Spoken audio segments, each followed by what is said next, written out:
Welcome to the second video in the series on automated post-earthquake damage assessment of stone masonry buildings using machine learning, computer vision, and physics-based modeling.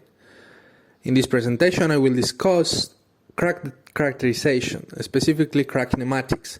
As a result of our work, we have published a paper in the journal Construction and Building Materials entitled Determining Crack Kinematics from Imaged Crack Patterns.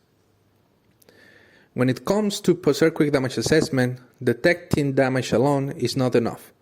We require actionable information that enables engineers to make objective decisions regarding the possibility of intervening damaged buildings.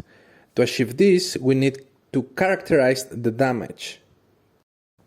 In this work, we focused specifically on crack kinematics, which tell us how the crack moved either in mode 1, mode 2, or mode 3.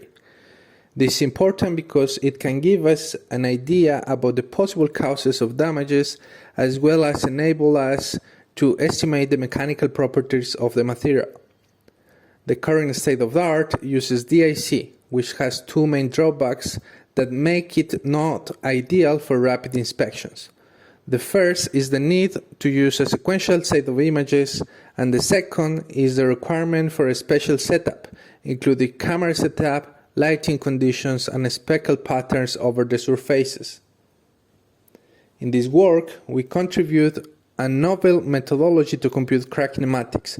For this, we use a simple input, the binary representation of a crack pattern, which is agnostic to the algorithm used for segmentation, and we believe that it is ideal for rapid inspection. The general concept of the methodology we have developed is the use of the least squares to solve a 2D registration problem. For this, we use an image-based approach to segment the crack pattern to produce a binary mask that represents this crack pattern. Segmentation algorithms are used to identify crack edges as 2D points. Then we register one of them to overlay over the other one, minimizing the Euclidean distances using the least square algorithm to find the optimal transformation matrix that allows us to make this transformation. There are several special considerations of the algorithm.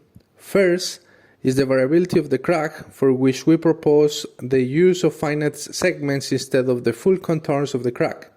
For this, in each point of the skeleton, we find the k-neighbors on the two sides of the crack and then register one over the other using the least squares algorithm to find the optimal transformation matrix.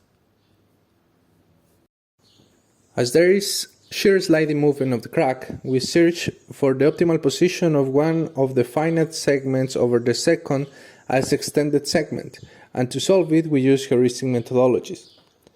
To solve the problem in multiple branches, we use the hidden miss algorithm to find the couple of edges that we need on the sides of the crack to use the algorithm.